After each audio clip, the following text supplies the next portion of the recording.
Assalamualaikum warahmatullahi wabarakatuh.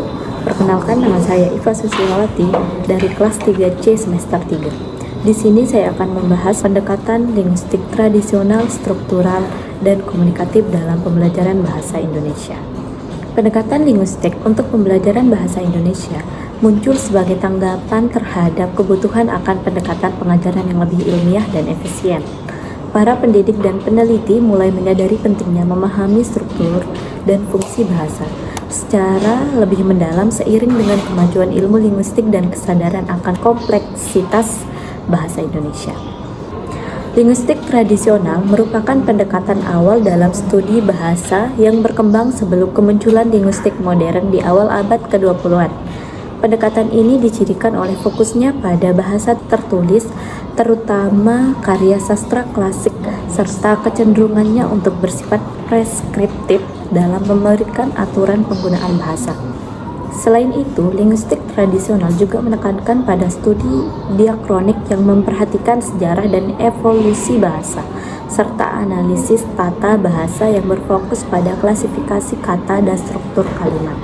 Linguistik tradisional mendeskripsikan ruang lingkup kajian bahasa meliputi yang pertama, fonologi. Fonologi adalah bidang linguistik yang mempelajari bunyi-bunyi bahasa pada umumnya. Menurut Khair, mengemukakan bahwa bidang linguistik yang mempelajari, menganalisis, dan membicarakan runtutan bunyi-bunyi bahasa disebut fonologi.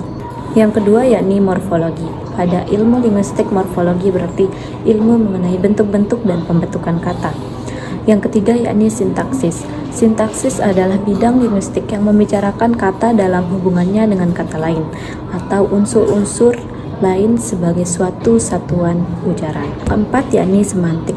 Semantik adalah cabang ilmu bahasa yang mempelajari makna yang terkandung dalam bahasa. Sederhananya, semantik membahas tentang arti kata, frasa, kalimat, atau teks dalam suatu bahasa. Yang kedua yakni pendekatan linguistik struktural dalam pembelajaran bahasa Indonesia. Struktural adalah berkenaan dengan struktur, sedangkan struktur merupakan pengaturan pola dalam bahasa secara sintakmatis atau hubungan linier antara unsur-unsur bahasa dalam tataran tertentu dengan data bahasa, baik yang berbentuk lisan maupun tulisan. Disimpulkan, linguistik struktural sebagai kajian linguistik yang membahas bahasa menggunakan pendekatan pada bahasa itu sendiri. Linguistik struktural tidak terlalu memperhatikan makna.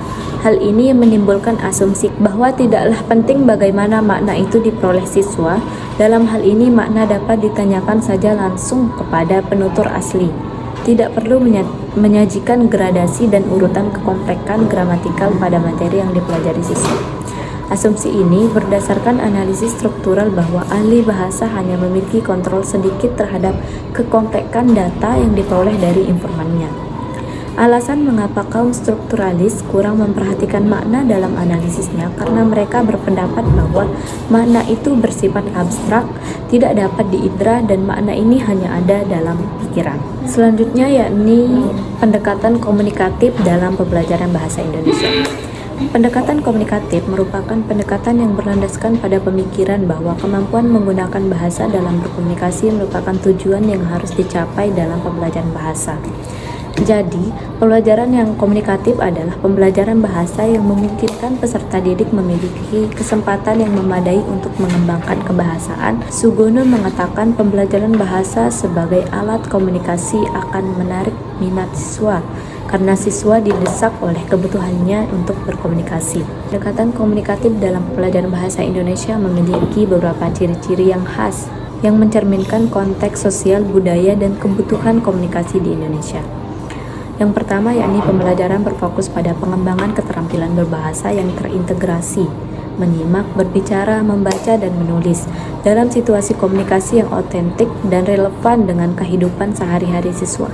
Kedua yakni materi pembelajaran mencakup variasi bahasa Indonesia, termasuk ragam formal dan informal, serta mempertimbangkan keberagaman dialek daerah untuk meningkatkan kesadaran sosiolinguistik siswa. Kesimpulannya adalah ketiga teori ini merupakan landasan utama dalam pengembangan metode pengajaran bahasa.